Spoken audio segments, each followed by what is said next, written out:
Guys கூலி படத்தோட பட்ஜெட்டை பற்றி ஒரு செமையான விஷயம் வந்து இப்போ ஷேர் ஆயிருக்கு.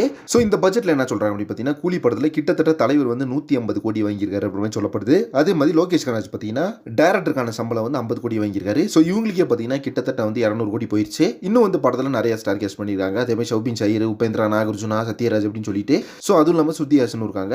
இவங்களுக்கு எந்த மாதிரி ஒரு பேமெண்ட்டை வந்து பண்ணியிருப்பாங்க அப்படின்னு தெரியல. ஓவராலாக பார்த்தீங்கன்னா கூலி படத்தோட பட்ஜெட் அப்படின்றது 375 கோடி அப்படின்னு சொல்லப்படுது.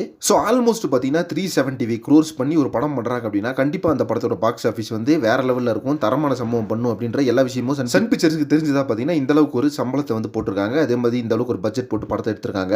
ஸோ படத்தில் பார்த்தீங்கன்னா ப்ரொடக்ஷன் வேல்யூ எந்த அளவுக்கு சொல்லிட்டு கண்டிப்பாக எல்லாத்துக்குமே தெரிஞ்சிருக்கும். ஏன்னா பார்த்தீங்கன்னா ஃபர்ஸ்ட் டைம் பார்த்தீங்கன்னா டைட்டில் டீசர்லேயே அந்த அளவுக்கு செலவு பண்ணி ஒரு படத்தோட அந்த டைட்டில் டீசரை ரெடி பண்ணியிருக்காங்க அப்படின்னா படத்துலேருந்து அடுத்தடுத்த விஷயங்கள் அப்படின்றது கண்டிப்பாக ஒரு வேற லெவலான சம்பவம் பண்ணும். படத்தோட ப்ரொடக்ஷன் வேல்யூ பார்த்தீங்கன்னா கண்டிப்பாக ஹெவியாக தான் இருக்கும். எனக்கு தெரிஞ்சு பார்த்தீங்கன்னா கிட்டத்தட்ட வந்து ஒரு 150 கோடி வந்து ப்ரொடக்ஷன் வேல்யூ இருக்கிறதுக்கான சான்சஸ் இருக்குது.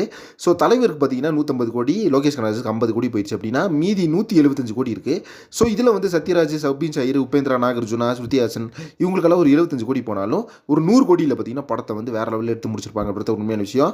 ஸோ இந்த படத்தை பொறுத்த அளவுக்கு ஒரு வேற லெவலான கண்டென்ட் ஓரியன்ட் படம் அப்படின்றதுனால ப்ரொடக்ஷன் வேல்யூ அதுக்கு பார்த்தீங்கன்னா பெரிய அளவில் செலவாயிருக்காது அப்படின்னு நான் நினைக்கிறேன். ஏன்னா பார்த்தீங்கன்னா ஒரு சயின்ஸ் ஃபிக்ஷன் படம், ஒரு டிசாஸ்டர் படம், ஒரு ஆக்ஷன் படம் அந்த மாதிரி படத்துங்களுக்கு தான் பார்த்தீங்கன்னா பெரிய அளவில் ப்ரொடக்ஷன் வேல்யூ காஸ்ட் அப்படின்றது செலவாகும். அதனால பார்த்தீங்கன்னா இந்த படத்துக்கு ப்ரொடக்ஷன் வேல்யூ வந்து பெருசாக இருக்காது. ஏன்னா படம் வந்து பக்கா கண்டென்ட் ஓரியன்ட் படம். அது மட்டும் இல்லாமல் ப்ரொடக்ஷன்லையும் பார்த்தீங்கன்னா பயங்கர ரிச் குவாலிட்டியில் தான் கொடுத்துருப்பாங்க சன் பிக்சர்ஸ் அப்படின்றது நம்ம எல்லாத்துக்குமே தெரியும். ஸோ வெயிட் பண்ணி பார்க்கலாம். ஆகஸ்ட் 14 படம் ரிலீஸ் ஆகுது. இப்போ பார்த்தீங்கன்னா நம்ம தலைவரோட சம்பளம் இந்த படத்தில் 150 கோடி ரிசீவ் பண்ணியிருக்காரு அப்படின்ற நியூஸ் போயிட்டு இருக்கு. இதை பற்றி உங்கள் ஒப்பீனியன் என்ன அப்படின்றத கமெண்ட் பாக்ஸில் ஷேர் பண்ணுங்கள். மேலும் இதே மாதிரி சினிமா பற்றின இன்ட்ரெஸ்டிங் தகவலுக்கு சேனல் சப்ஸ்கிரைப் பண்ணுங்கள். நெக்ஸ்ட் ஒரு இன்ட்ரெஸ்டிங் பண்ணுறேன். Thank you friends.